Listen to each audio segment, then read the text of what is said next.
LibertyRevoltMedia.com.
What's up, guys? Thanks for tuning into the Liberty Revolt 1360 KHNC. If you're listening out there on the other side of the radio broadcast, but you're interested in seeing our beautiful, gorgeous, lovely faces, go to facebook.com/Liberty Revolt Media. Check out the live stream. You can engage in the comment section where we will be addressing all of your comments, questions, and concerns during the commercial breaks. I think they outlawed torture in the Geneva Convention, so sending them to the Facebook page is a bad idea.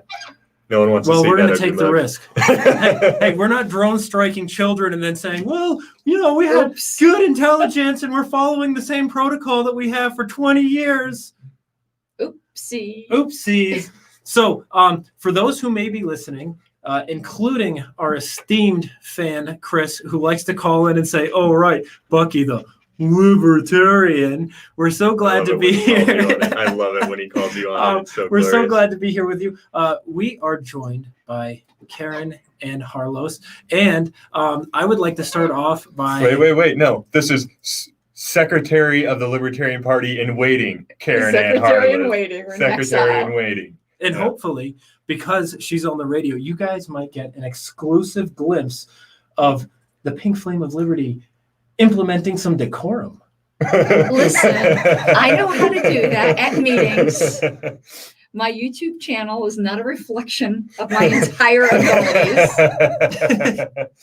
But before we get too far, I want to talk about my political journey and how I discovered libertarianism, which isn't that long ago. I thought I knew what it was, but I actually did not realize what it really was until a couple months ago. And really, upon being joined by my co-patriot Kevin here, who started introducing me to some of the ideas. What was the thing I made you listen to? Anatomy of the State. Yeah. Oh, that'll ruin your world, man. You'll never be the same. He was like, I'm kind of on there. I'm kind of on the libertarian side, but I still think there's some things. So we were driving back from Denver. I was like, all right, we're listening to Anatomy of the State. You have no options now. Jack Dorsey tweeted that out. And when he tweeted that out, I'm like, he just wrecked some people forever. Oh my gosh. Yeah. Who just let me listen to this. And at the end, they're like, I just know he rocks some worlds that will never be the same. Yeah, absolutely. He did more for liberty in that moment than the LNC's done in about a decade and a half. So yeah, but there have been a few hang-ups for me along the way, not least of which has been what I see as some party dysfunction. Because as much as I'm someone who wants to see the libertarian principles, because I think taken to their extreme, the libertarian principles are the only ones that aren't terrifying. They're also consistent. They're the only ones that are consistent. Yeah. It seems like all of conservatism is this weird gray area that doesn't really make sense when taken to its logical. And it's the left and the right. They all have the moments. They all have the things they hate the government about, and they understand sometimes they understand the government's evil, so maybe they shouldn't meddle in the economy. And it's like, okay, but cool. They should also then legislate morality. And then on the other side, the liberal it's side. All ad hoc. Yeah. There's no consistent theme through it. No, it's whatever I like ends up being it. Yeah. So from there, and when I met you was at the Libertarian Convention in That's where Denver. we both met. And that was my first time ever going to a libertarian event. And I will say, it is kind of a mess sometimes. As someone who thinks a lot about aesthetics, it was disheartening to see Jo Jorgensen giving a speech, operating her own PowerPoint, which was missing slides, holding a microphone while standing 5 feet from a stage that had a podium. Well, it was a direct reflection of, in the year when we saw the greatest expansion of government tyranny and authoritarianism and absolute abandonment of the American ideals of freedom, somehow the Libertarian Party in an election between Joe Biden and Donald Trump performed worse than the Libertarian Party against Donald Trump and Hillary Clinton. And it's a reflection of where, JVH and some of those people were kind of taking the party, and how little there was actually going on to focus the message and actually put something, challenging out there. And by the way, during this time of tyranny, there was only a couple people on the Libertarian Party who were talking about what was going on with the lockdowns. Yes. But to be fair to the Jorgensen campaign, Spike and amazing. Spike was amazing. Amazing. And I like Joe as well. Yeah. No. And they, I don't think necessarily they pounded enough on the mandates, but they certainly did more than the party did, because the party was virtually silent. Yeah, it seemed like there was a great disconnect between like Spike and Joe and what they were trying to accomplish and what the National Party was trying to accomplish. Because I don't think Spike Cohen's sitting there saying the infamous tweet, it's not enough to be not racist. That's not coming from Spike or Joe. I'm pretty sure that came from a volunteer. That's what a lot of people don't realize is the social media, even on the National Party, is ran by volunteers. Yeah. And it becomes very difficult. I mean, do the candidates then throw a volunteer under the bus? Yeah. Well, yeah. You don't do that, but you also that's a part of the leadership. That's a part of going forward, making sure that there's a consensus on what the branding is, on what the message is going to be about these types of things. Because it's not supposed to be some volunteer saying their own ideas. It's supposed to be a volunteer reflecting Joe's and Spike's ideas. And so, following that election campaign, though, there's been some fun stuff going on in the Libertarian Party, hasn't there? Fun is an interesting way to put it. It's not the word I would use, but I probably can't use the words I would use here. You can't during the commercial break. That's the only F word we'll let you say on the radio. Is fun. There we go. And freedom. Yes, but for those of you who are unaware, Caryn is technically the former secretary of the Libertarian Party. No, I'm not former. The seat's not vacant. Okay, so in exile. It's weird. We'll get into it. Are you going to fade us out or what?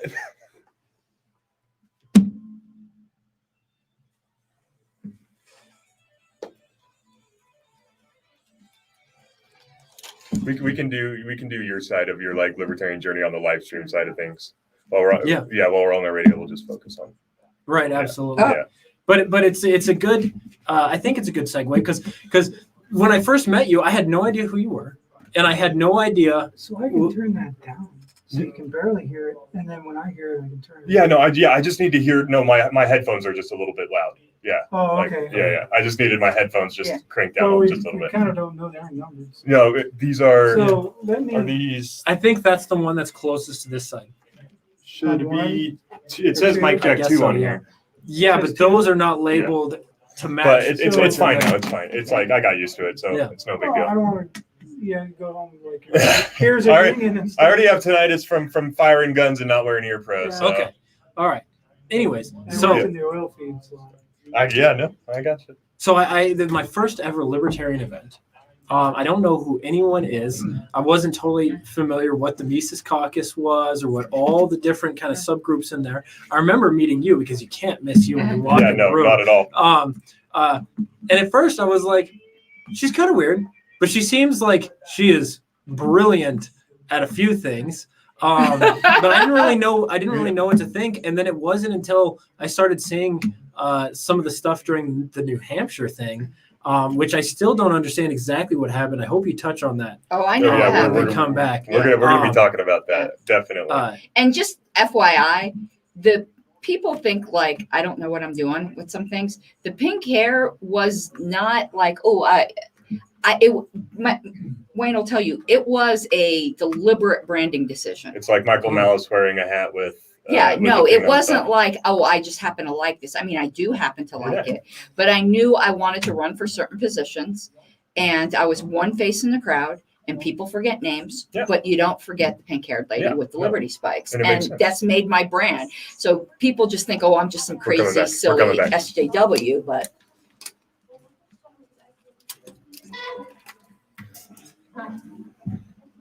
It's so weird hearing Arabic because I can speak it. I know what she's saying.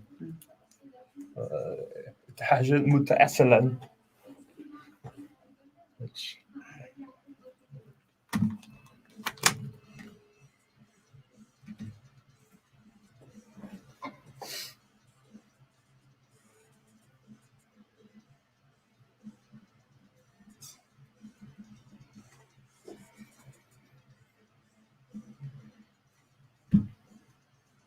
And we're back. Bucky Dillon, co-host of the Liberty Revolt right here on 1360 KHNC. I hope you guys are enjoying hanging out with us in the live stream. We were just getting into the paramount question that people are going to want to know first in this interview, people who have never met you before.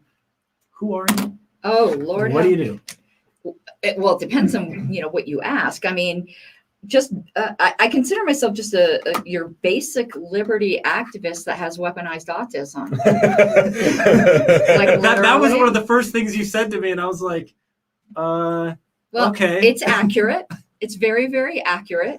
It was funny because, I actually am diagnosed, and in the report, which is just fascinating, she even put in there, she knows the date that she became a libertarian. Like, that's the special interest. It most certainly is. So I put it to good use. And just somebody who wants to spread liberty. Yeah. I now don't seek titles. You get them. You can collect quite a few. You can collect the whole set, and lose them apparently too. But that's not really what I'm all about. I'm about spreading the message of liberty in any way that I can. Yeah. Well, I think that especially, we understand that mentality a lot around here. That's kind of, my biggest gripe with the Libertarian Party currently. This message of liberty, this idea that we have this individual rights, individual sovereignty, that we're allowed to, alienate our own work. This idea is something that every American deserves to hear. Every American deserves to have a platform that is expressing the discontent with the government, the inherent evils of the government, the inefficiencies of the government, and, is actually actively out there attacking the two big parties on how it is that they maintain their control, how it is that they push through their own big government policies, while either, on the left, they maintain this idea that we're for freedom and equity, equality, and then on the right, they're all about, oh, we hate big gov. It's like, yeah, except for you want it to invade every facet of the moral part of my life. And the American people have been robbed of, at least recently, of a well-delivered message from the libertarian side that is just about the liberty aspect. You don't need to be an anarcho-capitalist. You don't need to be like, Burke or Hayek or anything like that.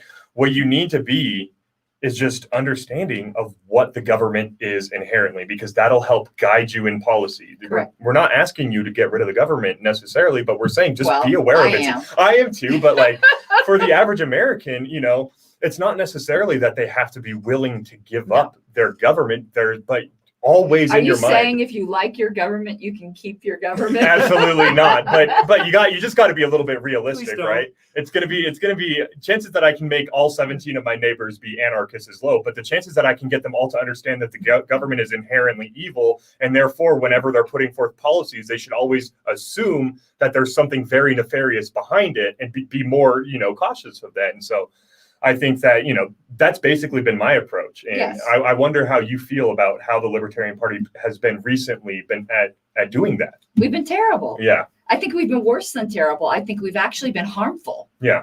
At this point, I'd be glad if we just didn't do any harm. And a lot of people get really upset with me with some of my criticism saying, well, you're harming the party. No, I'm not. Yeah. By bringing forth the critique, I want the party to improve. Exactly. And my critiques are more towards the leadership and not the essence of the party itself, and certainly not the members. Exactly.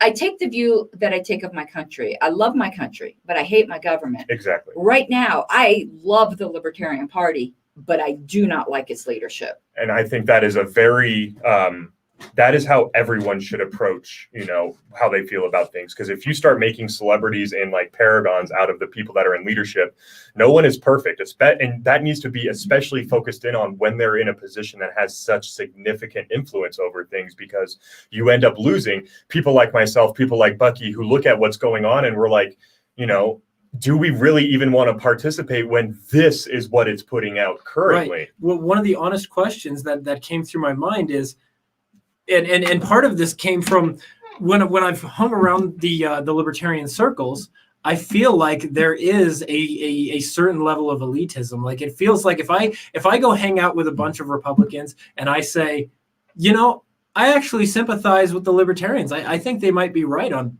most of these issues. I don't get any pushback. They're like, oh, well, that's great. We're basically on the same side. Yeah. I feel like at some level, it's almost easier to be a libertarian there than it is to be in a libertarian circle and have any questions or have any areas where I haven't been totally converted. It feels like I might as well walk in the room and say, I'm a blood-sucking vampire. Yeah. I'm currently, I was the president of the Turning Point chapter up at Colorado State. I'm now the vice president. And what's crazy is it's the biggest conservative club there is, Charlie Kirk and all that.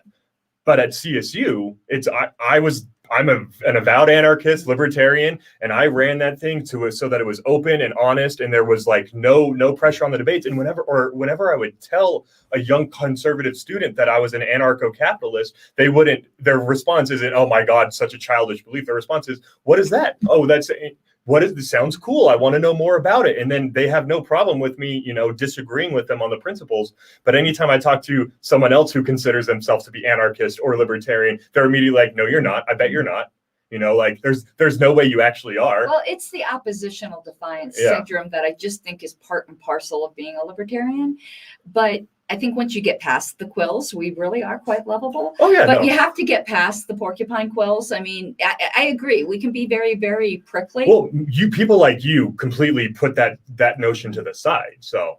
And, I try to be friendly, but, even so, there's also like if somebody comes into libertarian spaces, like you had said, going into Republican spaces, if you had mentioned, oh, I'm a Republican, you probably would get your face eaten. Yeah. But I'm going to defend it in a slight way. Yeah. Because we keep getting bent over by the Republicans. That is true. They really do the ballot access laws and a lot of the ways we get abused.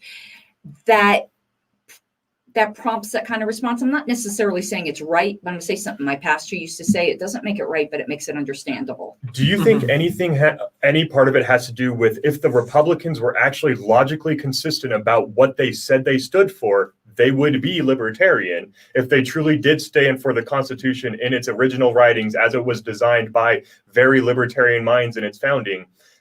If they were actually logically consistent and small government and all this other stuff, they would be on the libertarian side. So instead, what they do is they say all those things and make sure libertarians can't actually come out and put up a meaningful challenge that puts their feet to the fire over the fact that you guys haven't been libertarian since ever. So, well, no, I'm going to disagree there because if republicanism consistently applied was libertarianism, then I would just say libertarians just need to go to the Republican Party and make it what it should be. But conservatism, it does not equal libertarianism. No, yeah. So, and the Republican Party is allegedly conservative. They're not right now. Absolutely. And so there are some great points of agreement, but it's not the same as libertarianism. There is a difference, but there is also a great overlap, at least on economic issues. Well, so I guess what I mean by that is when I talk to an average conservative, right, they think that what the Republican Party stands for is a lot of what they line up. And as more and more as we go on, conservatives, as the left keeps blowing up this government and doing all this authoritarian crap, conservatives have started to go more and more back into the get rid of the government out of my life mode, get them out of the economy, get them out of our schools. And it does, like, a conservative is a lot closer to libertarianism than 20 years ago kind of deal.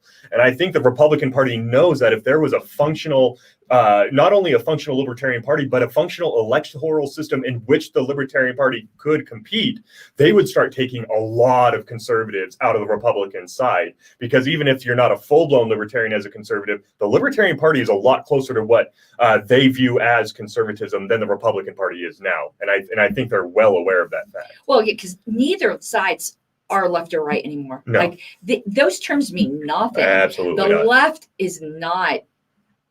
They're progressives. It isn't really even just typical, leftism. And Republicans, Trump really just redefined them. I'm not even sure what they are. No. I've been struggling to define what they are. We don't have a conservative party, and we don't have what we would traditionally think of as a left party. We've got some really weird extremes with all kinds of holes. Yeah. Right. Absolutely. It seems like the whole Trump thing is more of an FU to the left than it is a philosophy. Yeah. And there's a lot of national protectionism in there that isn't particularly a conservative view. Yeah. But they've kind of made it. I mean, it's turned very, very in this weird kind of jingoistic nationalism.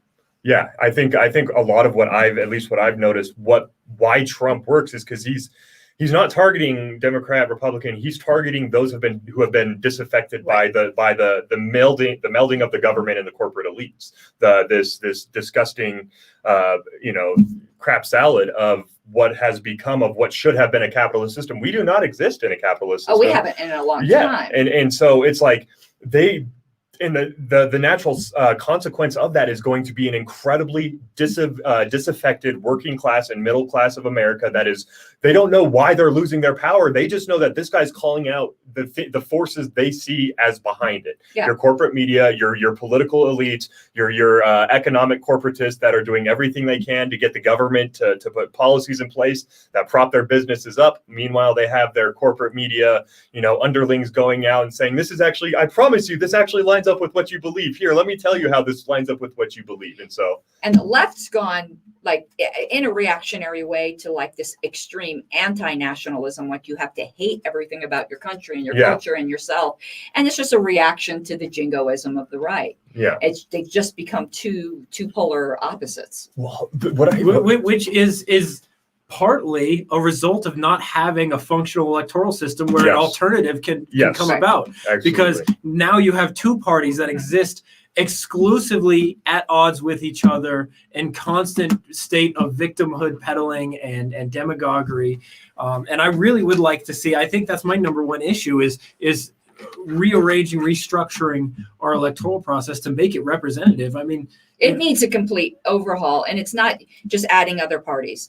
The system itself is broken, and which is why I do a lot of work with ranked choice voting. I do think that would make a huge difference, and I also think proportional representation would as well. Yeah. But that'd be much more difficult to implement. Ranked choice voting is doable now. Yeah.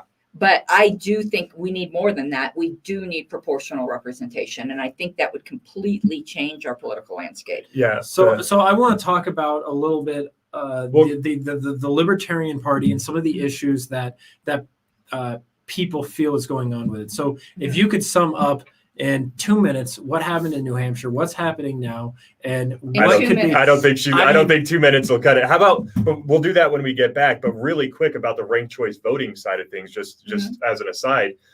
The problem that comes up with the ranked choice voting is that the Democratic and Republican Party are very aware that is their biggest threat, would be giving people a viable way to say, you know what? Because most people will vote one way or the other because they're voting for the lesser of two evils. Correct. So if you remove them having to vote for the lesser of two evils and give them the opportunity to put the one they think is good, and then they're like, okay, if the Green Party doesn't do well, now my vote will go to the Republican Party, and at that point it's lesser two evils.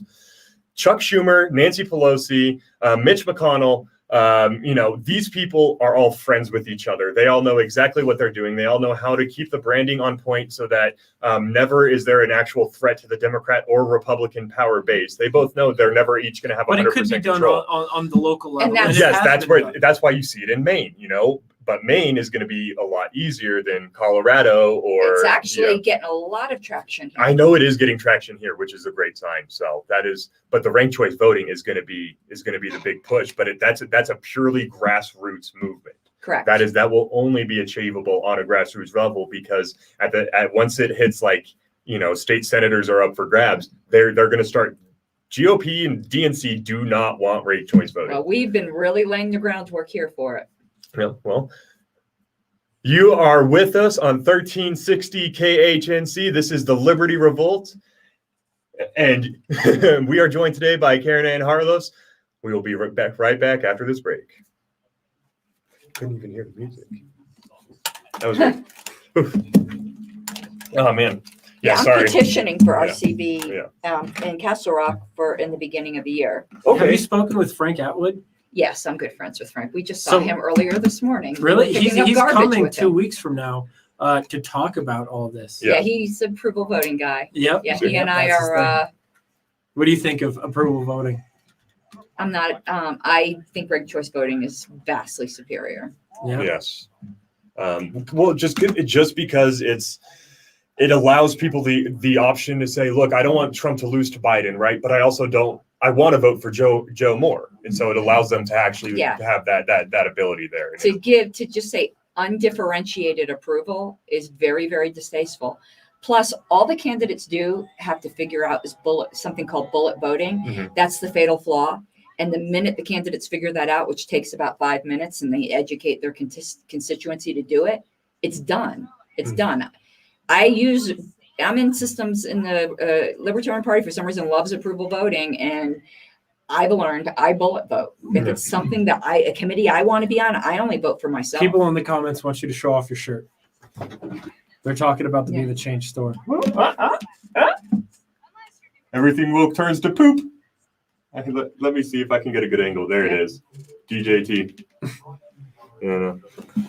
I love him purely for the fact that he just trolled the entire, half of the entire country for 4 years, and that was wonderful. So the reason why I support Dave so much is because why I supported Trump to an aspect is because even he was just as bad a politician as any of the other ones, but he did a great job at attacking the institutes that needed to be absolutely. Well, he was troll in chief for sure. Yeah, and so, but someone like Dave Smith, who is not only able to be vicious in his retorts and not get steamrolled like most politicians would, but also incredibly articulate and intelligent and knows exactly what he's talking about and is founded in the is purely in those principles. That is the kind of voice you need. There's a reason why Donald Trump was able to get so much support. Well, he and I are in a competition now for who's the most consistent MFer. I think I'm winning right now. I'll give it to you for now, just to as a little bit of a middle finger, I'm just kidding. But it's I think that the Libertarian Party needs its version of the Donald Trump that will absolutely, because talking policy and talking logic does not work on 85% of people. Emotion is the single greatest driver of a lot of people, and he is really good at articulating emotion into logical arguments in a way that, you see it out of Ron DeSantis. He's also actually very good at that as well.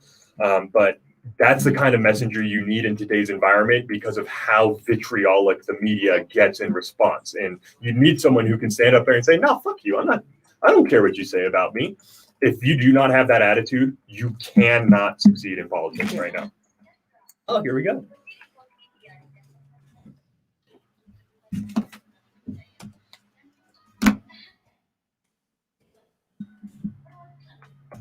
This one Malaysian. Yeah.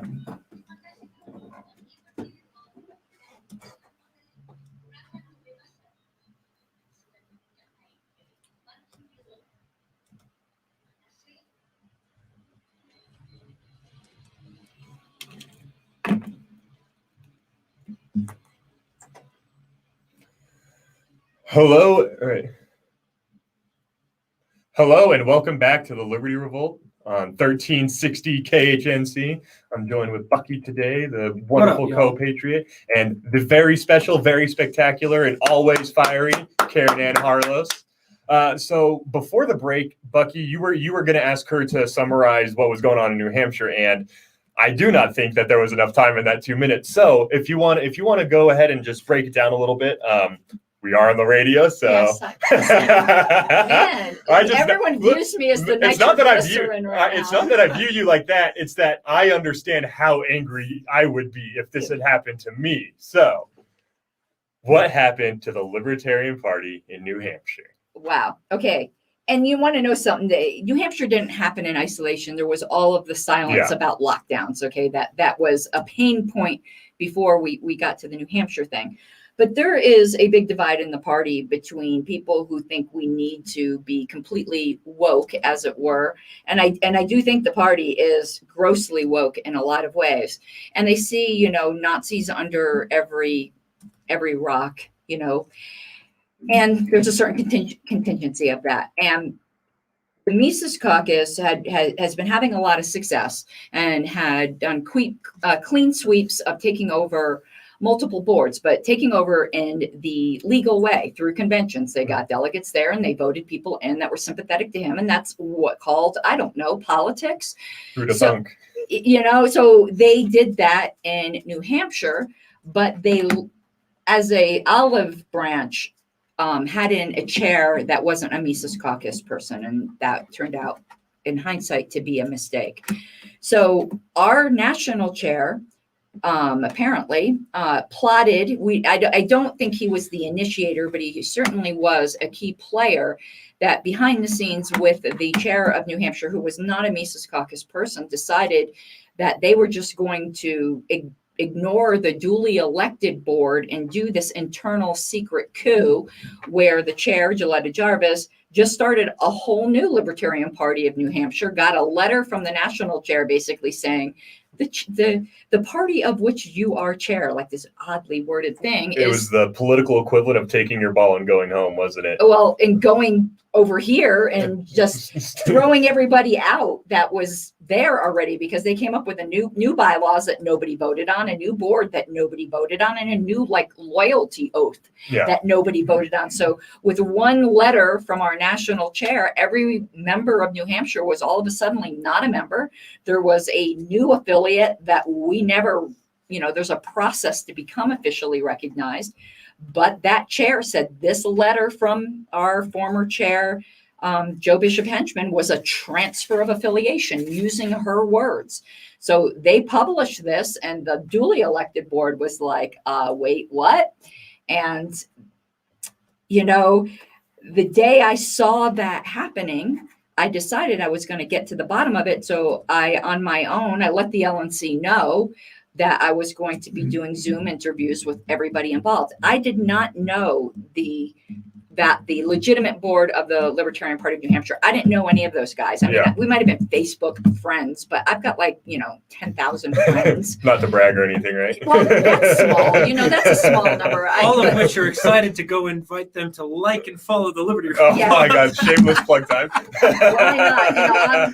According to the LNC, I'm just a hopeless grifter.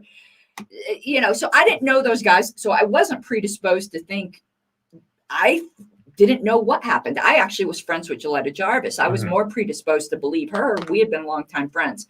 So I did these interviews on the Saturday that it happened. And I was getting all kinds of crap behind the scenes from the LNC. You can't do that. You're not like some PI. What are you doing? Just the institutional nonsense that happens. And in those interviews, because apparently people hadn't gotten their stories synced together yet, I figured out what happened, that it was an illegitimate coup. I mean, Gilletta basically admitted it to me. And from then on, I was like, no. And I was, at that time, I had just quit my job. So I had a lot of time. And I just really, really kept pressing that button in a way the rest of the LNC didn't particularly care for. And they were more worried about how I was exposing corruption. They didn't like how abrasive I was about it, rather than the fact there was corruption. Yeah. And so they were constantly on me about tone policing me about how I talked about corruption, which to me is just, that is clown world.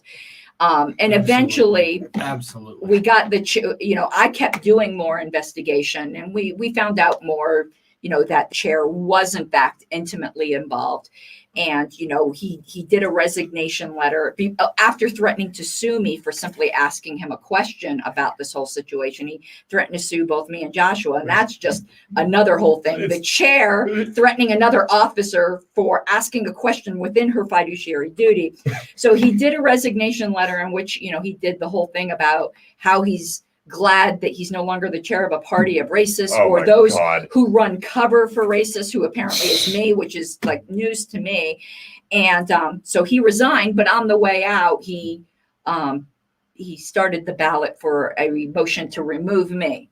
In the middle of all of this, where I was the whistleblower of it, that was the first attempt to try to remove me from the LNC for alleged indecorous behavior. And this is when I went from going, oh, that's just some lady I met at the convention, to this is a badass. This is someone who is bold, who is honest, and who's going to go out there and she's going to tell them exactly what's going on in a way that they might not like. If the Republican and Democratic Party had a person as high up as you were in the party, we would probably not have to deal with as much. Oh no, they would all of a sudden know something about Hillary and suicide by a bullet in the back of the head. Yeah, suicide by shot twice in the head. Yes, but allegedly, obviously, yes, very allegedly. Right? Allegedly, but no, it's.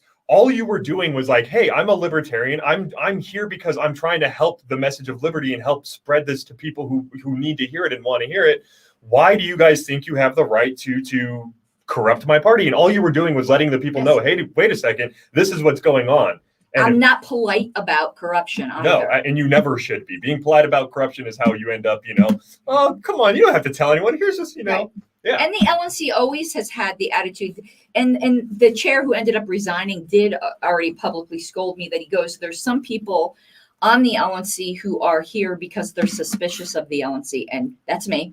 I always ran on a platform, and I'd been on the LNC nearly 6 years the LNC is not my constituency. The members are, watch us like a hawk. Yes. Don't ever trust us. I don't trust us. No. And they didn't like that attitude. I always ran on a platform of whistleblowing. Yeah. Because you should always be suspicious of power. Exactly. And there's a lot of bureaucrats and quote unquote politicians on the LNC. And to act like when they.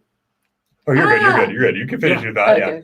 Well, I hear the music coming, so. Fair enough. Well, so you are listening to the Liberty Revolt on 1360 KHNC. We'll be right back after this.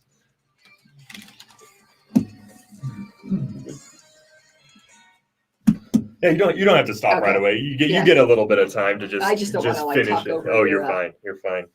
Yeah, when the music starts coming in, you got about 15 seconds. Okay. Yeah, so it's just but it is very interesting to me. Like the funny thing is, this isn't new. Yeah. Like I've been a pain in the rear to the LNC for the entire time. Yeah. There have been other minor skirmishes. My first term, Nick Sarwark tried to put the secrecy clause in the Gary Johnson contract, and I fought that. Right leading up to 2020, I mean, Nick turned totally corrupt. Well, I was on the list, on his hit list. There's an abundance of very weak men in the party. Very Too weak, much soy. Yeah, just a lot of soy. It's been topic of conversation many times in the last 6 months. Yeah, it's there's an abundance of very weak men in America in general, and it's just you see it in the party as well. Back so I can see your there's a problem when I have more testicular fortitude than most of the men in the party. And it's you would think that your presence would make them think, well, we can't do this because Caryn's gonna find out about it. No, what happened was Caryn's here. We know she's here. We know she might find out about it. So if she ever does, let's gaslight the party and tell everyone that none of this is going on, and let's throw her under the bus. They That'll knew be you were great there. for the movement. They knew you were there the whole time, and they still did this, and then had the audacity to be upset when what happened, which was exactly what anyone who knew you knew was going to happen. Again. Dang it. There was the list called the Notorious Nine. It was actually 10 people because Nick Sarwark can't count. And I was on the Notorious Nine. And he made a vow that he was going to bring down everyone on this list. Nick is behind this third attempt third successful attempt to remove me. I mean, if you listen to the way he interacts with other libertarians, he's just really pissed off that he has to answer to other people. It seems He like. lurks at every Yeah. like speech I give in the background. Like he couldn't be more looking like CIA if We're he not tried. okay, are we? Oh, we are. Yep. Norman says, "Hey Caryn, we love the pink flame of liberty." They I love didn't hear you. Norman says he absolutely loves you. Awesome. The I pink- love Norm too. it.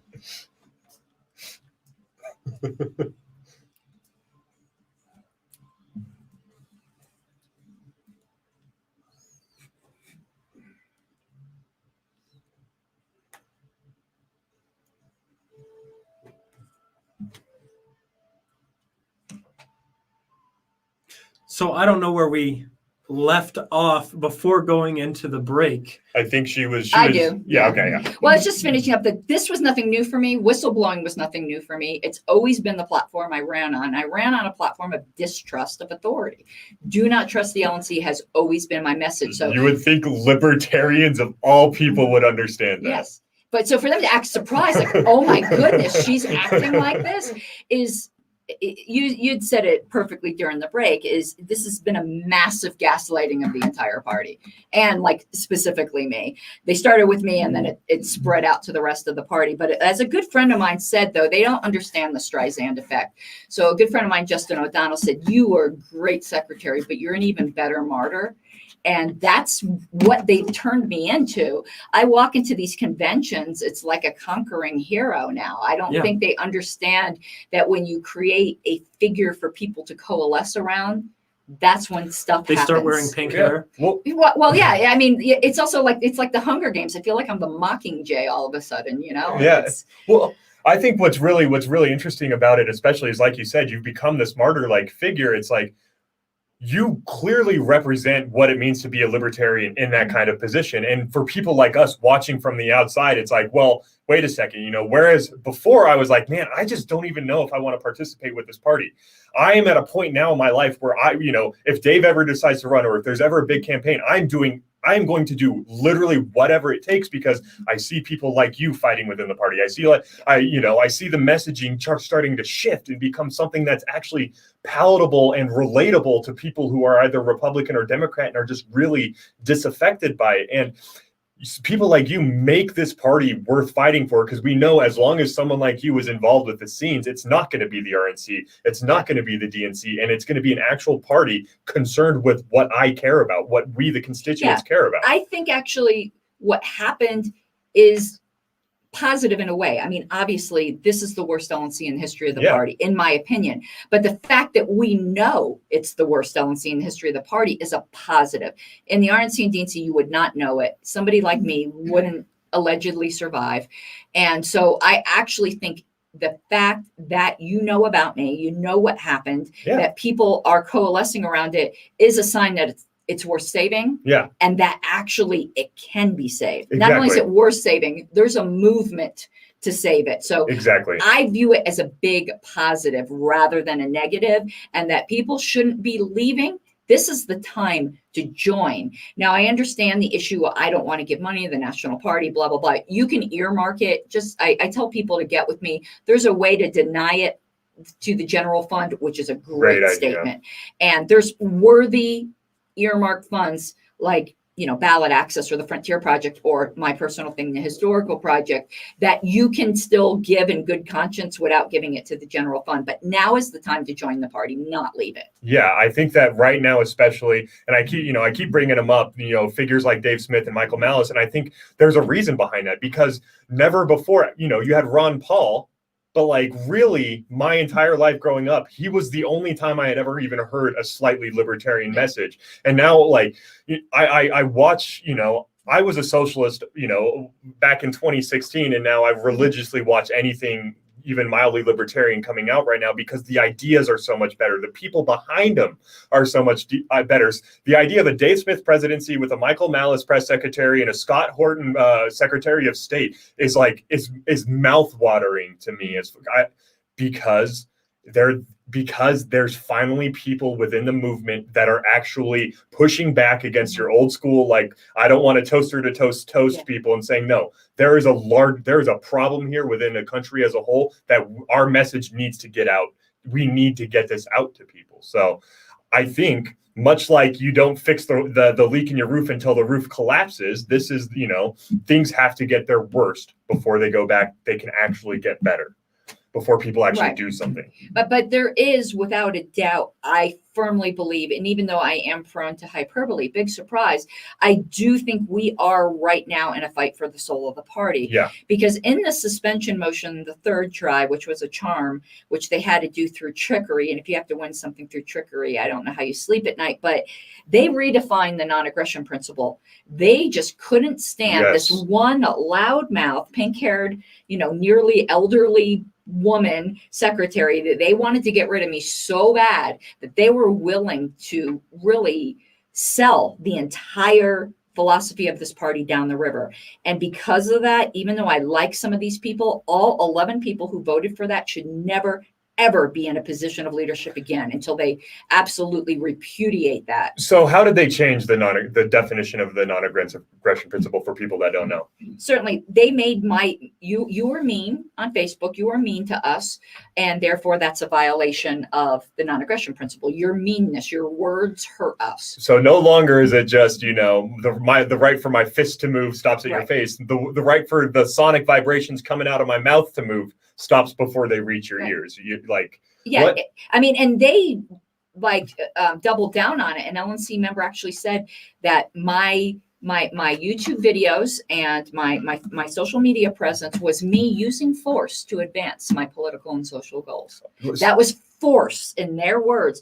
And that is basically one of the grounds I was removed on. Are we sure these people aren't undercover leftist KGB assets that are because that is straight out of the leftist textbook on Colorado State's campus. The on our college campus yesterday was an LGBTQ alphabet soup protest where they were protesting against free speech.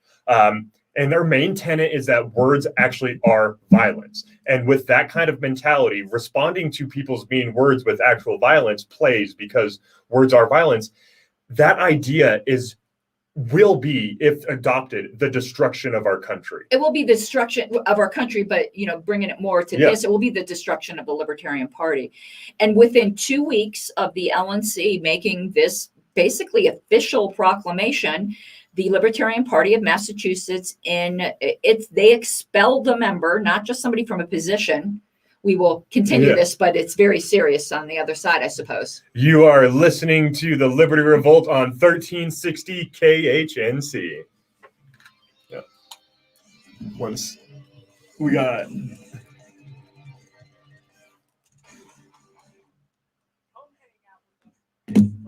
So we have some questions. Yeah.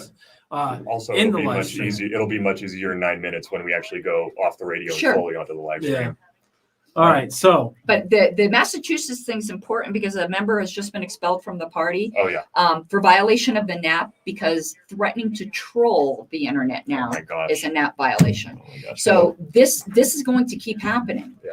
And getting expelled from the party in Massachusetts is way more serious than me getting removed from a position. They're no longer a member of the Libertarian Party of Massachusetts. That is bad. That is. Now, there's some other accusations against them which are unsavory. They allegedly said some racist things, but one of the charges is violation of the NAP by threatening to troll. And that definitely needs to be addressed. What was one of the questions? Tracy says she needs to know the difference between being a Republican and being independent. I would say the difference is an independent is somebody who doesn't assign themselves to any platform or someone who looks at every issue independently and tries to make a stance from there. Sees that the two parties are a shit soup and every election is just deciding between which one they hate, whose policies they hate the least, basically. But I do think being an independent is self-defeating. Yeah. I mean, but those are the kind of people that the libertarians should pursue. I know I hear people say I think we need to pursue the libertarians. Well, no, absolutely. First and foremost, the Most libertarians hate the libertarian No, party. but what I'm saying is a lot of Americans are to an extent like at least mildly libertarian, mildly receptive of what libertarianism is. You just want them in that quadrant. If you can get most American people in that quadrant, whether it be minarchist, libertarian. We used to market a lot better to that. Yeah, because when anyone says I'm fiscally conservative and socially liberal, or what it used to be, just get the government the fuck out of my life. That's their mentality. That's what most Americans to an extent want. One more, and then we can start actually cussing on the radio or on the.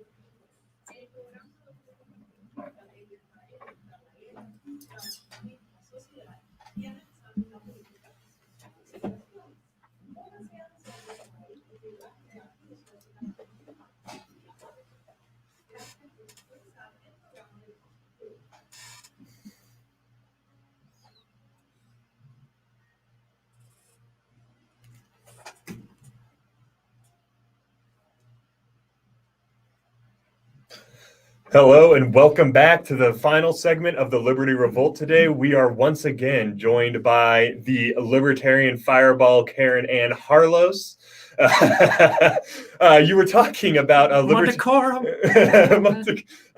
you were talking before we went to break about the what's currently going on over in the Massachusetts Libertarian Party and why it's so critical that we address the non-aggression principle within the Libertarian Party right now. There's a member who's actually been expelled from the party, not from a position, from the Libertarian Party in Massachusetts, and one of the charges was that their alleged threat to troll the state party groups was a violation of the non-aggression principle. So now, because of what the LNC said, not 2 weeks later, a state party is saying that trolling on the internet is now a violation of the non-aggression principle. And this is going to continue. It will roll down to other state parties. This has to be repudiated. I do have an appeal with the National Judicial Committee, and that's one of the reasons I decided to appeal. This is bigger than me, way bigger than me.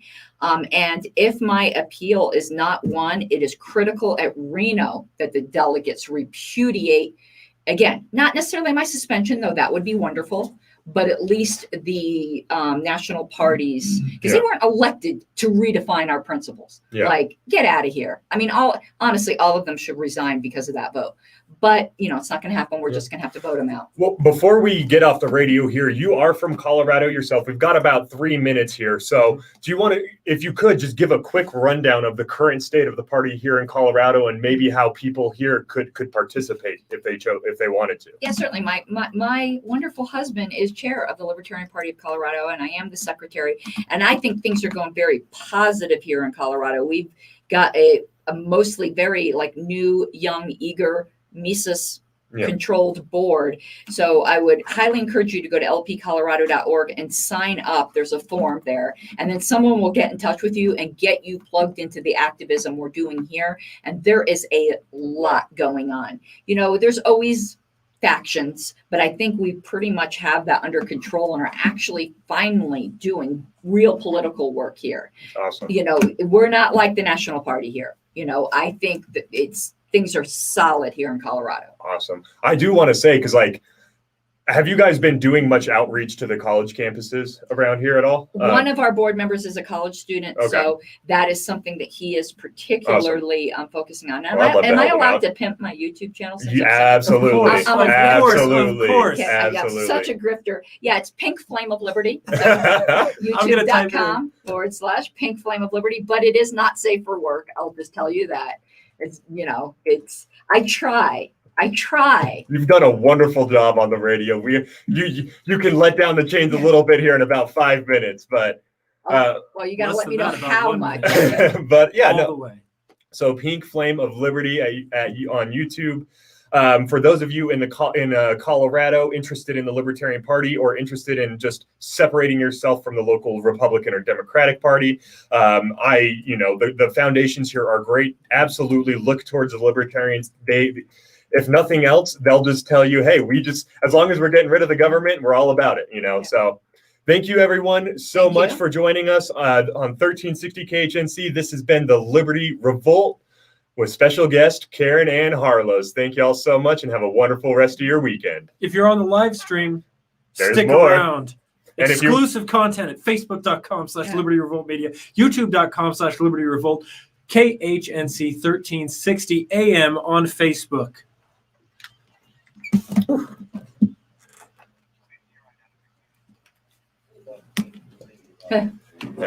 now the swear word should be fine. Oh, Yeah. okay, so the Yeah. muzzle's off. Yeah. We're fucking good. Okay, the muzzle's off. I mean, obviously, none of the because like one of the pages we are streaming on isn't our own, so like Well, I no. didn't have time to set that up. Oh, so it's not going to be on there. Never No. mind. Then we're good. We Yeah. can get our own station banned as much as we want. Unless we want to. Yeah.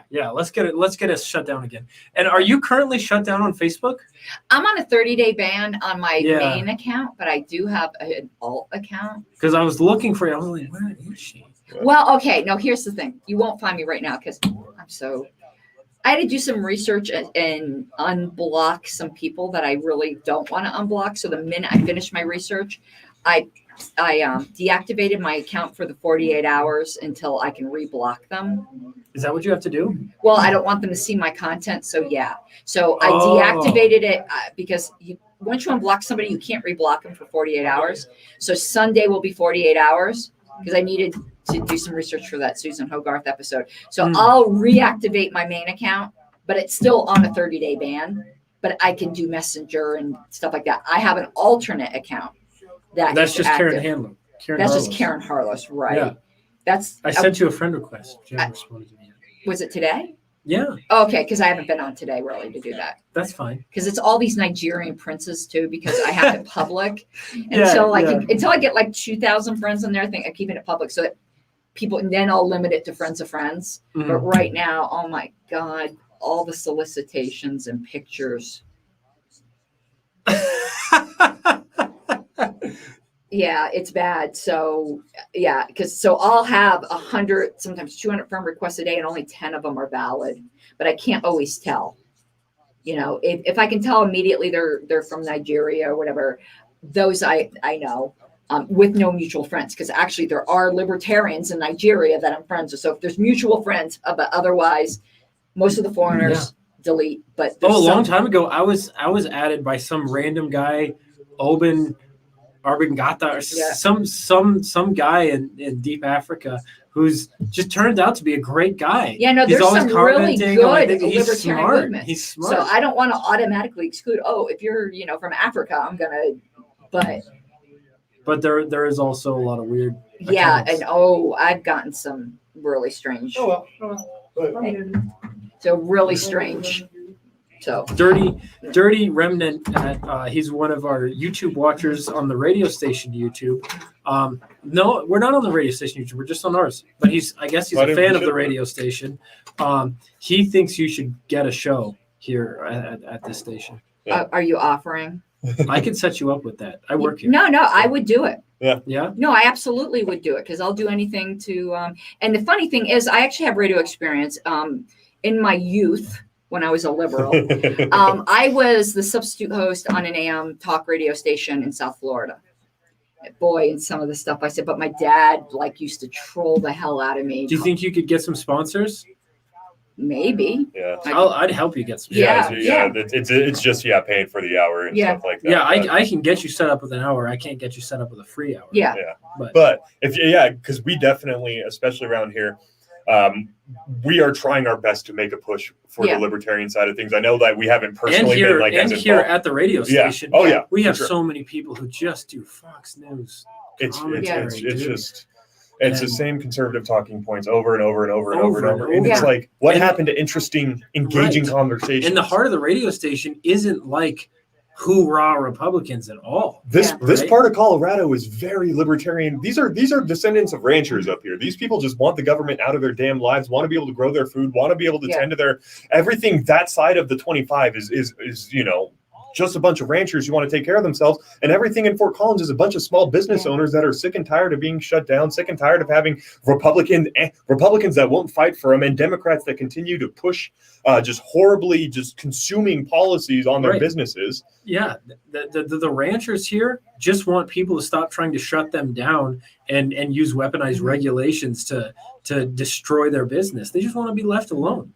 And it's the problem is that like I couldn't in good faith send people over to a libertarian party that between 2016 and 2020, as I watched, just really did nothing. Yeah. Like, and that's not to say like the grassroots level wasn't growing, but like when you're talking national level stuff, national level messaging, there was nothing going on there. And you'll see your Justin Amashes every once in a while, and it's like, well, I would like to live in his freaking district if they're willing to vote a libertarian in. But it's like, how come I didn't even know who the hell Justin Amash was until he started appearing on some radio shows? Yeah.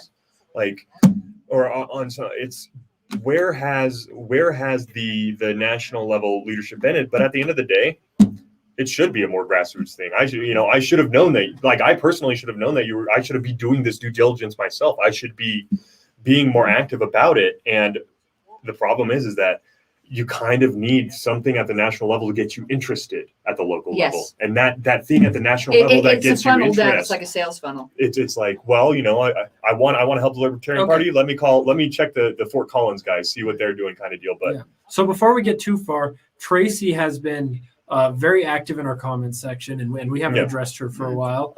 She wants us to define socially liberal. Socially liberal is just the idea that, at least in my opinion, is that morality should not be dictated by the government, that you have the right to be you so long as it does not infringe upon me. Yeah. It's no government controls on social behavior that doesn't impact other people. Well, that's not even the right way, because everything impacts other people. That doesn't infringe upon the actual negative rights of other people. And that, of course, it doesn't directly victimize other people. Right. It's not, I want to be a drag queen, let me go talk to kids at a library kind of deal, because that's, sexualizing young kids is always wrong. But it is, if you want to have drag parties in your house, go ahead and do that kind of stuff.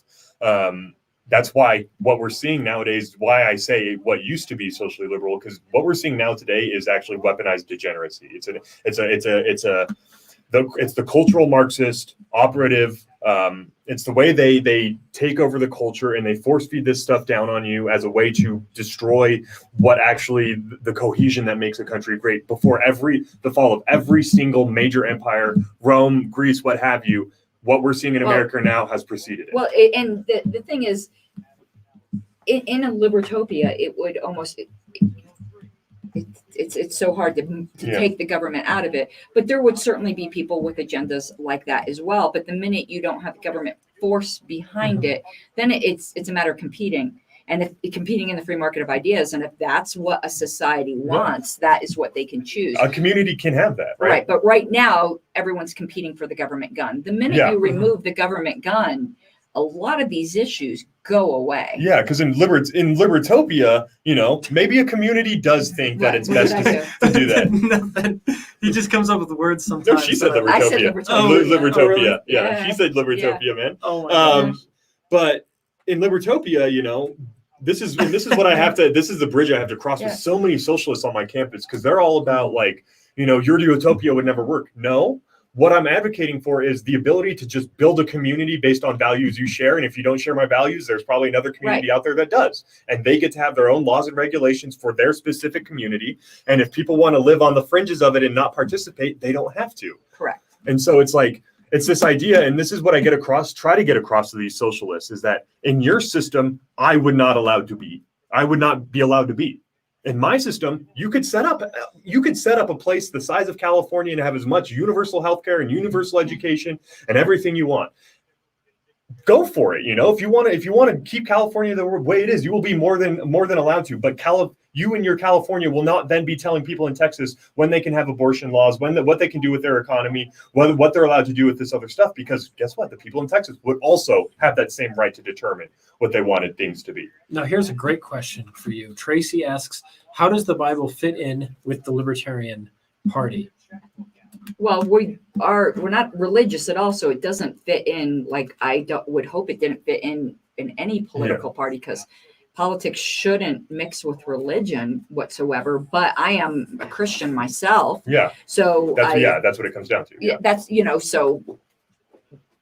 I mean, political parties should be absolutely neutral when it comes to religion. Yeah, Christianity does a very good job. If you actually read Christianity, it's a libertarian principle. If you read Revelations and what the signs of the end time are, it's basically an authoritarian government takeover.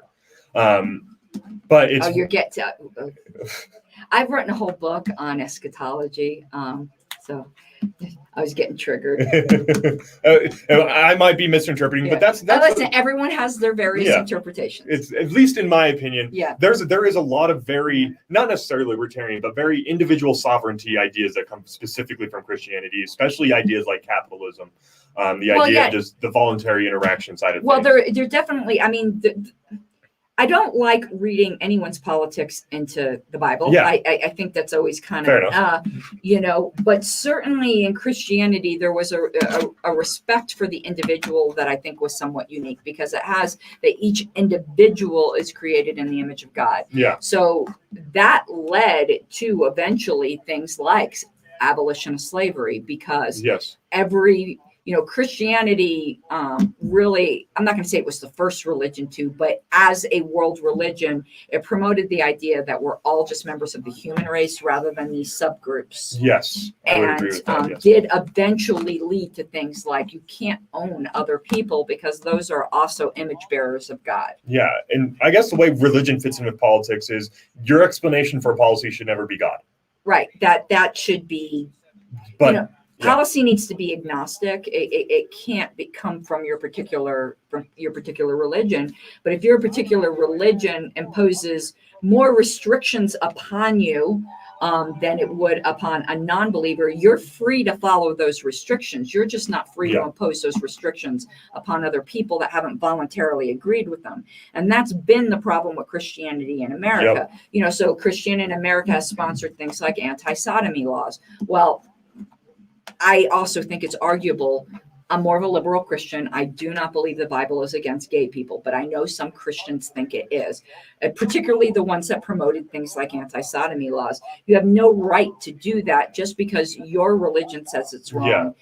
You don't have a right to impose that upon people, who might be in your religion and don't agree with that interpretation or aren't of your religion. Yeah. And if you are one of those people that's in that religion and someone tells you, this is the way it is, it's like, I thought a part of our religion was the fact that you don't even, there is no possible way you could interpret it like everything God says correctly. There's an interpretation to be found in everything, and everyone's relationship is individualized.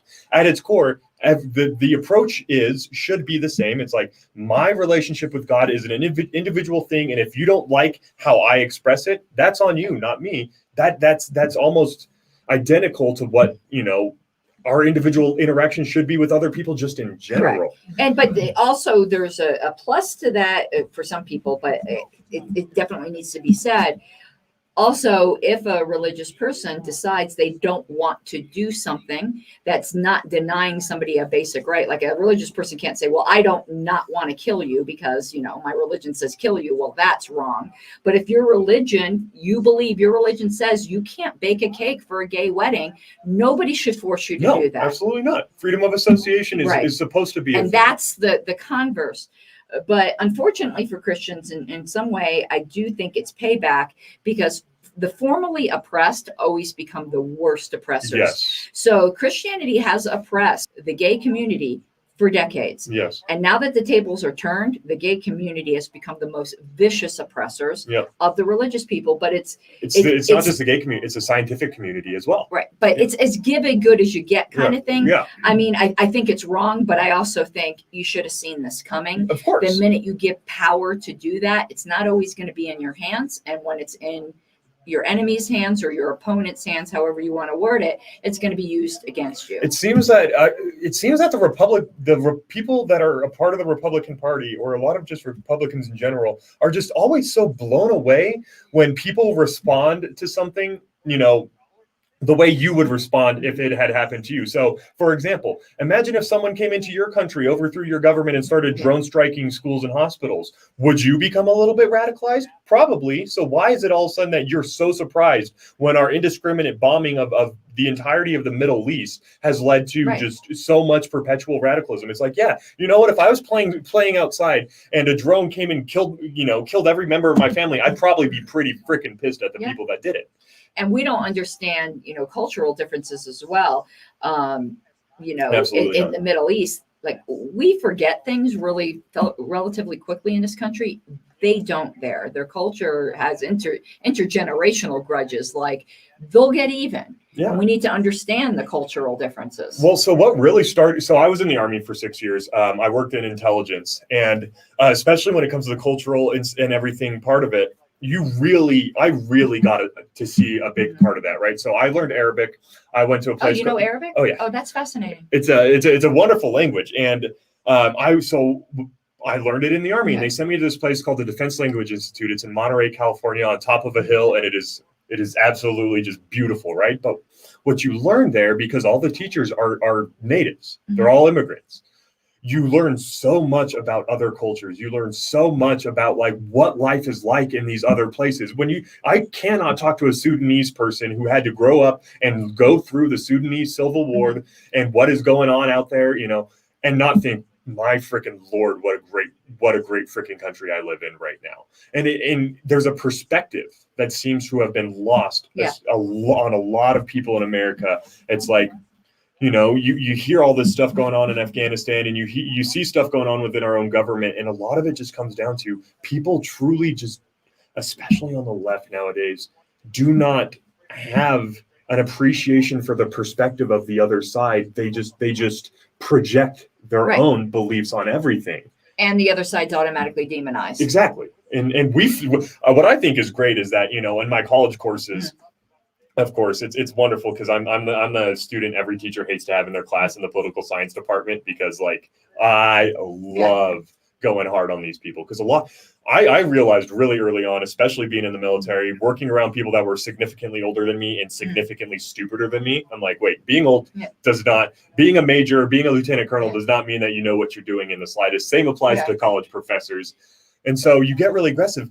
And the thing is that when they start lumping in fascism and anarchism as alt-right ideologies and have no additional nuance beyond that, they're just the same group. I'm like, how little time have you spent even trying to understand your other side's position? Because you're telling two people that are just so far apart from each other that they're the exact same thing, and you view them that way because there's no intent to do any form of research or. Well, and what I love is, I think Sam Harris is the one who originally, and funny, as you know, as I said, I'm a Christian, but I don't watch much Christian content. I like watching a lot of atheist content, and I love the Four Horsemen, actually. Yeah. I love Sam Harris in particular, but his technique of strong manning instead of straw manning. Yeah. Your opponent is just a great way to make sure, A, you're not demonizing your opponent, and you're arguing against the best of their arguments rather than the dumbest of their arguments. Well, that's especially something that I love about who's really good at steel manning everything. Thaddeus Russell is really good about steel manning other people. So is Jordan Peterson. Jordan Peterson saved my life, so I love Jordan Peterson. I got a lobster hat. I have the Hail Lobster shirt. It's like the Hail Hydra, but it's Hail Lobster, and I wear it to school all the time. I've got this shirt that most people don't know is a bunch of lobsters, but it's all these little tiny lobsters. I got the lobster hat. But he's a great representation of what the left does. Him and Nicki Minaj, if you look at this, right? Mm-hmm. It's so weird how these two can be compared. All he did was speak out against. I know, and now Nicki, oh my God. Somebody posted on Facebook today, Nicki Minaj did not commit suicide. Yeah, seriously. It's like, when you look at the tactics, because I base a lot of how I interpret what's going off of a man named. It's like Cardi B is like what's happened with Nicki, because Cardi B all of a sudden was like, wait, they're stealing half of my money. Yeah, no, and so it's like these little red pill moments. But there was a man in the 1980s. You guys probably know him, Yuri Bezmenov. Nope. He is a former Russian KGB agent. He was tasked with implementing very secretive. Oh yes. Thank you. Very secretive clandestine. Well, I think that was redundant. Yeah. Well, yeah. Is there other kinds of clandestine other than very secret? Well, clandestine specifically means not in your home country. Okay. So when that's why it's the CIA specifically clandestine, but it is secret. It's secret operating. But so his whole thing was to infiltrate and destroy the American culture, and he lays out exactly how you do it. First, you go after the education. If you take over their education. You're talking Yuri Bezmenov. Yeah, if you can take I'll pull up his plan right here. If you can take over the education sectors, it's over. the steps that come after that are very, very rapid, and we're actually going through them right now. But what's most alarming about what he was talking about is the penetration by the KGB of the cultural Marxist ideas and everything like that into the university landscape. This is a very real thing that has taken place, and if you listen to what he says in the 1980s, all of that is playing out now. Which is why cultural Marxism is that I fight that with people are like, it's just an ideology. No, it is a tool. It is an actual. Some people deny it's an actual ideology, and they laugh like, "Oh, that's it's not like, a well, thing." Okay, cool. You're doing exactly what the KGB was hoping you would do. You present it in a way where it's very easy to brush off as nothing, but at the same time, has the people that buy into it are become incredibly dangerous. And so the KGB in the 50s and the 60s started filling universities with professors with secret agents. In fact, there's giant books you can read about just how many it was. It is disgusting how many KGB agents were actually actively working. But we did the same thing. No, very true. But like the method of, hey, capitalism is the best thing in the world. You don't really need to be subversive about that in the end, because when the wall falls and you drive your Soviet car down the Autobahn in Germany and get passed up by a Ferrari on your left, like you suddenly realize maybe there's something to capitalism. Cultural Marxism is pernicious. It is intentionally it intentionally obfuscates all the information, all its facts, because it's all about just it's controlling the emotional responses and being able to direct the greatest weapon ever, emotions, at whatever you need them to do. So let me read a quote from him. It says, only about 15% of the time, money and manpower is spent on espionage and such. The other 85% is a slow process, which we call ideological subversion, or active measures, meaning psychological warfare. What it basically means is to change the perception of reality of every American to such an extent that despite the abundance of information, no one is able to come to sensible conclusions in the interests of defending themselves, their family, their community, and their country. And then he goes on and lists the steps. The first step is demoralization. Yep. For this step in the process. Oh, it sounds like rules for radicals. No, well, Saul Alinsky is very kind of was familiar with it. Yeah, but this is actually the KGB. Yeah. This is what they did. 15 to 20 years are needed. Mm-hmm. This is the amount of time required to educate a generation. Helping along the way are media and teachers who have been sympathetic, consciously or unconsciously, to the theoretical causes of the subverting nation. Bezmenov claims that the USSR was surprised at how easy this phase was in the US. Yep. Number 2, destabilization. Following the earlier phase, this is a 2 to 5 year period to change the target country's foreign relations, defense, and economy. Number 3, crisis. Perhaps 6 weeks of chaos as climactic turning point.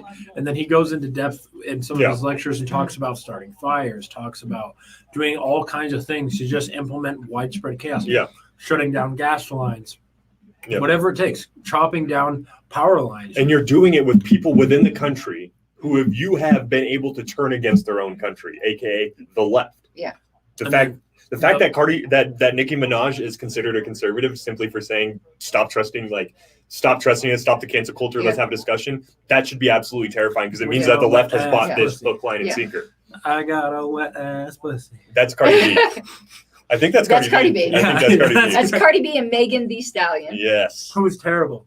Cardi B's pretty bad. But Ben Shapiro trolling himself on that was amazing. Was absolutely amazing. Like, dude, you just admitted you can't get your wife wet. I mean, yeah. And then he goes on Twitter and goes, "There are things more important than sexual satisfaction." Dude, are you just confirming it again? Glad you found a woman that agrees. Anyways, it comes down to the fact that when you hear this, does it not sound like exactly what is going on right now? They've destroyed the people on the left. They're pledging allegiance not to the American flag, but to another one. Of course, no one should pledge allegiance to any flag in general. But the idea behind it, this isn't supposed to be a government. This is supposed to represent a series of a set of values, a set of morals, ethics, traditions that goes beyond government. This is what's supposed to hold the government accountable. It's supposed to be, as a soldier, having the flag on my right arm was supposed to hold me accountable to the people, but it has become a symbol of the government, and the government has become a symbol of America. And they've just as Murray Rothbard said, you have to convince them that we are the government, and they've done that. And now that they've done that, they can then start. Well, that's why I say, and God, I don't know why I've been shocking the hell out of libertarians lately.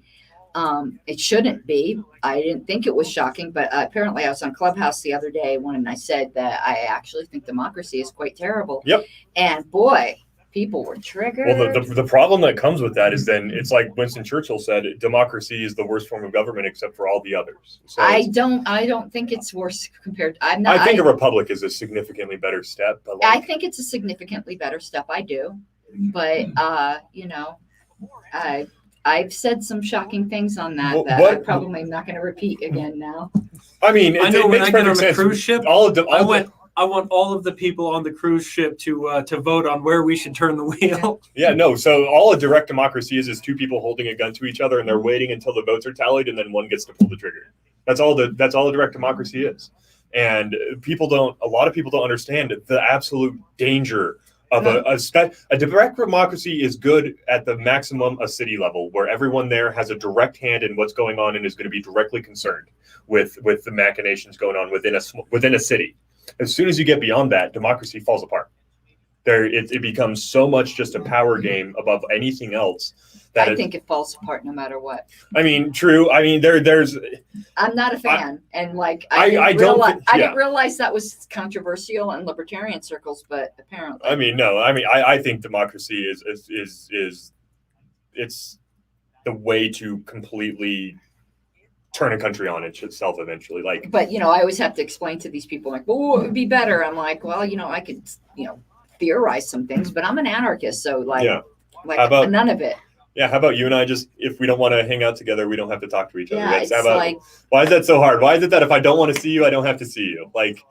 The concept goes beyond people, beyond especially people on the left, because here's my controversial opinion. The Civil Rights Act is one of the most unconstitutional things that's ever happened. No, it is. And libertarians today, we used to say that, but now we don't.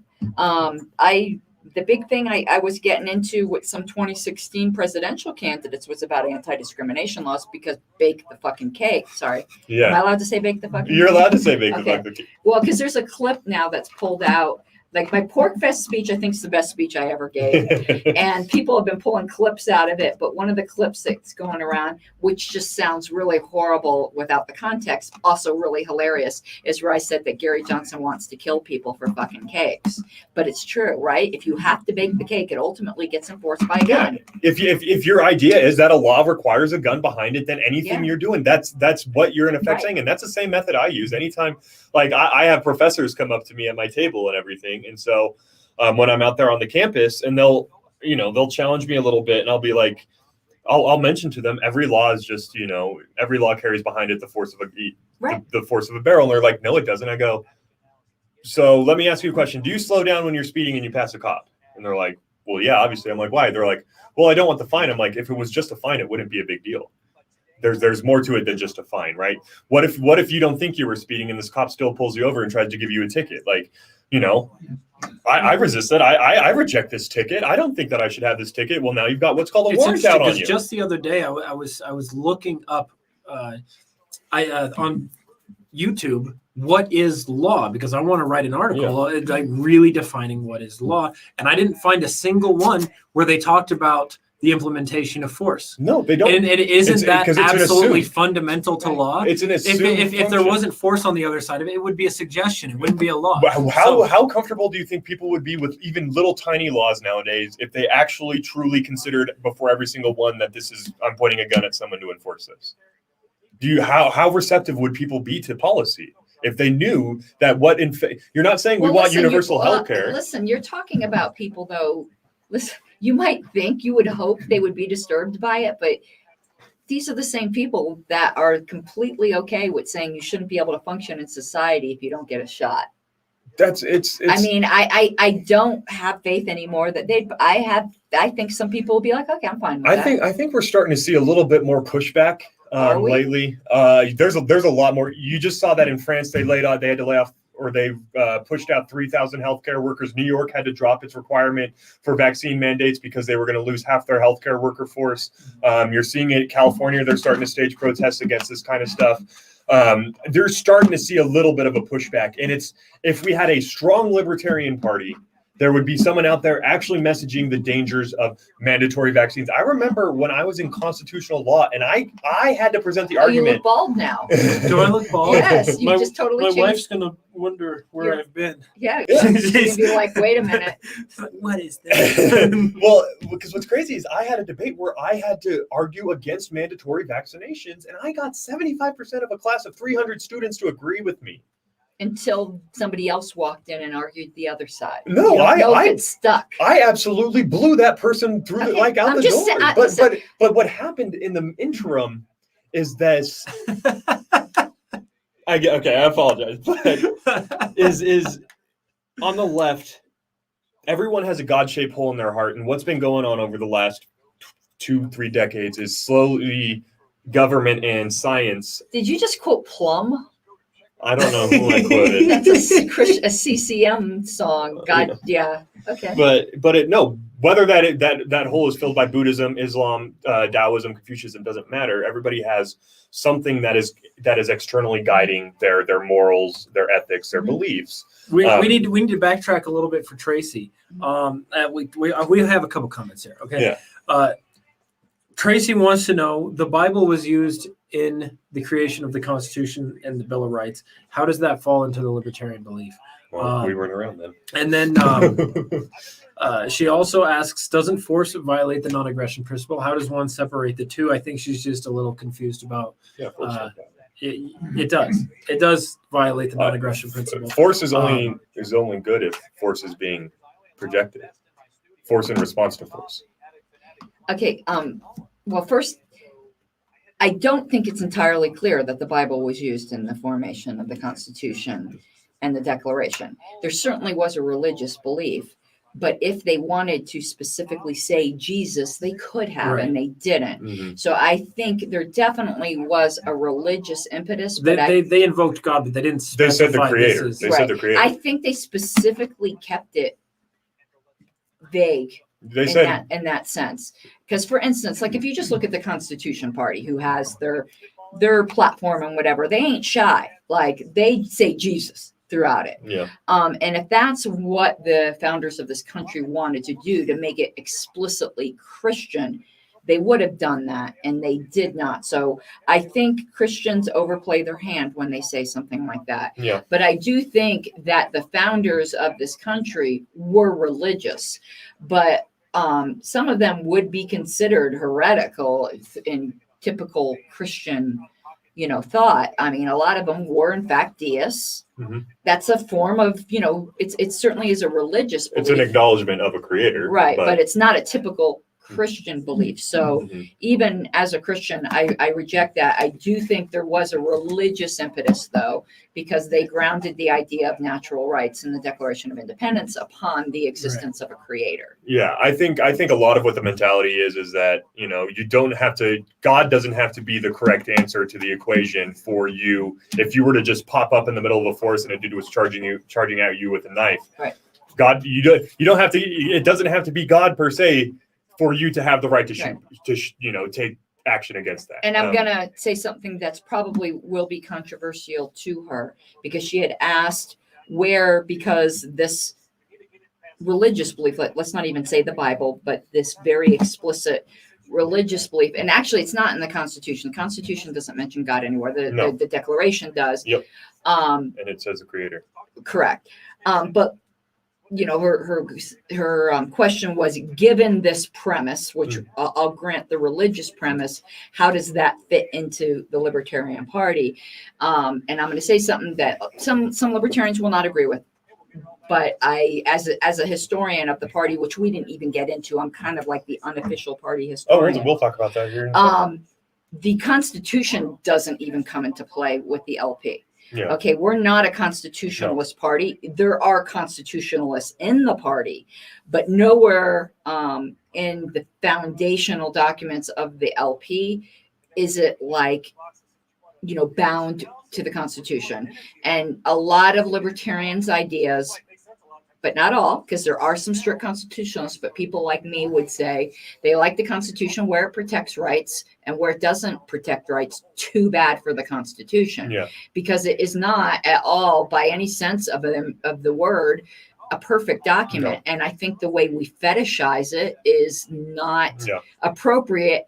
I'm going to now bring it back to religion as Christians. Yeah. I think the way Christians view the Constitution, almost like it's another book of the Bible, is idolatrous. Yes. I think the way Christians view the flag and the Pledge of Allegiance and all the worship songs to the state is idolatrous, which Yep. is why I do not say the pledge. I don't do any of those state worship rituals, and has nothing to do with my libertarianism and everything to do with my Christianity. Yeah, I personally, I always separate government from when I'm talking about America, I'm talking about the people. When I talk about the government, it's a separate thing, because again, I love the Constitution simply because, like, held to its standard, it would be the best government around. I would rather no government at all. Right. None at all. I do think, yes, if the Constitution was held to, it would be far better than what we have now, and would be far better than anything else presently existing on the globe. However, I think we are being very ahistorical, and in some way betrayal of the spirit that founded this country if we don't at least investigate the idea, which I've become convinced of, that the Constitution itself was a coup, and that the country was intended to be founded upon the Articles of Confederation, and the way the Constitution was snuck in wasn't exactly ethical, and we tend to forget that part of our history. So I think I am being more reverent and true to the foundation of this country, to be highly skeptical of the Constitution, and to look towards how would things be if we actually had, at that convention, amended the Articles of Confederation, which is the stated purpose of that convention. Parliamentary wise, what they did was completely illegitimate. Oh, it was. I mean, they did it at a bar. It was. And what's crazy is, what was it about the Articles of Confederation that made people in power say, wait, this isn't okay, we need more power? It was, you could make your own currency, you could create your own military, and you basically could dictate your own educational policies. Although that didn't really creep in later, but that was within 50 years. That was already attacked by the big parties, was education. But the very things that we identify as part of the biggest parts of the problem with the government are exactly why the Constitution was put in place over the Articles of Confederation. And it's really sad to say this, but one of the greatest defenses in attacks on the government is the one that was given by what's his name, from John C. Calhoun's attack of the big government state. Even though he was a Confederate himself, it's what it comes down to is that if the Constitution was perfect and great and everything, why is it that we now exist in the single largest government that has ever existed in human history? Right. I've heard people ask, is the Constitution legitimate? Because it is either A, done nothing to stop the expansion of government to where it is now, or it has somehow authorized it. Well, it's impotent. That is what I think it is. I don't think legitimacy or illegitimacy, I don't even think enters the equation. I just think it's been impotent. I mean, just look at it on its face. You people have the will to actually defend it. No, they do not. I think the biggest mark of how impotent it is you had a room full of lawyers that couldn't even do something as simple as actually lay out jurisprudence, that actually laid out how the Supreme Court is supposed to interpret and handle the Constitution. No. They actually just decided we're going to let the Supreme Court do that themselves. Right. And now the Supreme Court is actually the most powerful entity in America. Dirty says the Constitution was a coup by the aristocrats of the founders. It was. Preach it, Caryn. It's a failed document. I believe that. I mean, and again, my view is not on this, the day after Constitution Day, Caryn. Oh, I called it the worship the magic piece of paper day. But it's. I think that you were very right, though, in that it was. I mean, I don't disrespect it in where it can protect rights. Yes. But I don't have some kind of fetishization of it. So I use it very pragmatically and ruthlessly. Where it protects rights, I'll be the biggest defender of that magic piece of cloth that, you know, magic piece of paper that you ever seen. We can definitely tell you're the historian of the Libertarian Party for sure. But where it doesn't, I don't. Too bad for the Constitution is what I say. Where it doesn't, I'm more concerned about what our natural rights are. A document can only recognize your rights; it cannot give you your rights. Yeah. And too many people who are so wrapped up in the Constitution thinks it gives us our rights. Well, yeah, I think that the founders did a terrible job of actually defining a right. They just said you have rights. They did no distinction between positive and negative rights. They never said that you are if an industry becomes big enough, you now have a right to its product. You know, the idea of universal healthcare is so antithetical to what would be in the Constitution as one example, in that, you know, it completely, you decide that this product, we have such good healthcare as a direct result of our, I want to say capitalist healthcare system. It's very much not, but it's as capitalist as it gets around here. And then it got big enough that people were like, now I have a right to it because the Constitution says I have rights. And now this is a human right. It's like, well, what is a right in the end? And because they didn't say that these rights, you know, things can't be rights, only you actually have rights. You can't have a right to a thing. You know, it's allowed for this, like, well, people do not understand rights whatsoever. And I didn't understand rights. I didn't either. I was never taught the difference between positive and negative rights or anything like that. That was a concept that really was difficult for me to grok in the beginning. Now, once I understood it, it was revolutionary. Yeah. Well, and really, libertarianism just boils down to that, actually. Yeah. Libertarianism is quite simple once you understand rights. And you don't need to understand what the policy position is on anything like ahead of time. You can suss it out, at least within you know, there might be some variations amongst libertarians, but you'll get in the ballpark just by understanding rights. The foundational principles. Yeah. What the libertarian position would be on anything. Yeah, and it's so simple. I think Michael Malice put it the best. You do not speak for me. That is such a simple, like, once you boil it down to that is just so simple. It's like, okay, so this policy you're trying to do and will now dictate my own private life. No, you don't speak for me. Let me tell you what the way I get statists wrapped around their own axle. Or at least get conversation started is I love now, okay, contrary to the Constitution, which I don't love or hate. It's just a thing. I love the Declaration of Independence. I love that thing. Yes. Okay. And I'll bring that up with a lot of statists and, you know, I say, you know, allegedly, you know, because they'll be nodding that, you know, our government exists by consent of the governed, and they're all nodding. And I go, okay, I don't consent. Now what? Yeah, I've done that to people. I just go, now what? Yeah. And they're like, and but you know, we voted. Well, I did that to the guys of the Red Rift. I did that to conservatives. That is the easiest conversation starter. And I don't consent. Now what? And they kept trying to tell me various ways that I had basically tacitly consented. They're like, well, you voted, you're consenting. I withdraw my consent. Yeah. Now what? Yeah, it's like. I just keep going. I keep it very simple. I don't even argue the points. I keep forcing them. There's an interesting thing that Michael Malice actually had this on one of his shows where he talked about the power of pacifism. Yes. Which is really what I love that show because I'm a pacifist myself. Again, nothing to do with my libertarianism. Yeah. A lot of my philosophy comes way more from my religion than my politics. But he had said there's something so powerful about forcing people to face their own aggression and violence. Yes. And that's what pacifism requires. When you're going against somebody who will not defend themselves, you see what a monster you are. Yeah. You can't even say, well, I'm fighting them because they're fighting me back. When the person is completely willing to be the martyr and passive, that can change the world. And it has in so many ways. That's how Christianity spread. Because all these people were willing to just be passive martyrs. The early church were all pacifists. Yeah. I know people don't like that, but whatever. Well, yeah. So the I don't consent is such a powerful rhetorical tool because it forces people to face their own violence. Yeah, I ask lefties, I go, why? I just am quiet. I don't consent. Now what? So I go, so because they'll present, they're like, oh, you voted. you said, at this point you said you consent. I was like, okay, so let's imagine a girl's having sex with a man and she decides, he starts doing stuff she doesn't like and she wants to end it. How come when she says, in that moment, she's allowed to revoke her consent or change her consent or, present new consent, and anything that follows would be rape? How come there it's bad, but when the government does it, okay, we're fine and dandy with it, no big deal. Well, that's part of where I said that everything in the two parties is ad hoc. Yeah. Because the left really does, in some sense, very much enshrine consent, but it's ad hoc.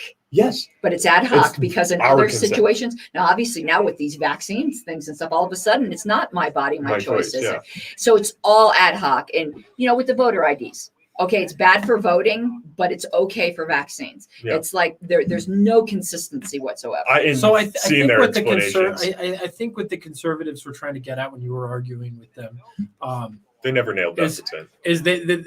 You tried to make the case, well, somebody should be able to voluntarily set up a community and establish a code of ethics within that community. Mm-hmm. And that if they don't consent to it, they should be able to leave to another community. And they were saying, well, the United States is just a broad community. Yeah, well, I never got the consent. I didn't consent. I never got the consent to the Constitution, but I was just put into it. By the definition that you were proposing, that if somebody doesn't consent, they can leave, they were saying, well, isn't that the case here? Yeah, except we do not exist in a system wherein I can choose which country I want to go to. And I don't think you should have to leave. No. Well, the original design where you could go from state to state did include some of those mechanisms. Exactly. But why that's what should you have to leave? See, I wouldn't have put his condition of leaving. Yeah. I think you can withdraw from a community without actually having to leave the community, unless you sign some kind of contract. What constitutes a community? That can change. To me, it would depend on if I was born there, I shouldn't have to be forced out. But if I voluntarily entered under the conditions they had sent and then I decided. That's probably then would be some kind of contract. Yeah. But but just popping out of a vagina at a certain, geographical location does not. Yeah. No, you shouldn't have to leave. No. And I'm just asking questions. What if you guys establish Libertopia and all of a sudden a small group of people within Libertopia decide that they're going to establish their own thing, which is not libertarian at all, and then they're going to start engaging in conquest. Well, they're going to have to. At some point, they're going to start having to exercise coercive force. At which point, every person has a right to defend themselves. Right. I mean, you'd have to give. It's so each situation is so specific, but I think we're also trying to imagine something that we've never experienced, and people have a way to work these things out because violence is expensive. Yeah. Violence is always the last resort because it's costly, not even because it's immoral, because it's costly. So I don't know how everything would work out. Just like we don't know the whole invisible hand thing when someone decides they're going to invent the pencil, how all these supply chains are going to end up popping up. But they do. Yeah. We've seen it happen enough times that we know, even though we haven't seen the system, that humans have a way of working things out. Yeah. And as long as they're not committing violence against other people, then that could happen.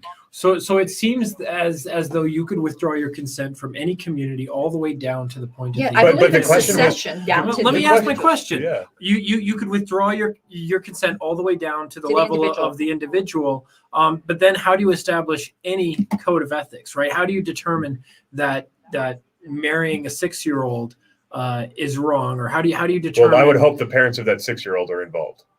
But I mean, how do you establish a code of ethics without trying to, at some level, develop a monopoly on force? Because the only force that's legitimate is in defense of individual rights. Mm-hmm. That's the only ethics that you can establish. Yeah, that's that 6-year-old would be getting raped.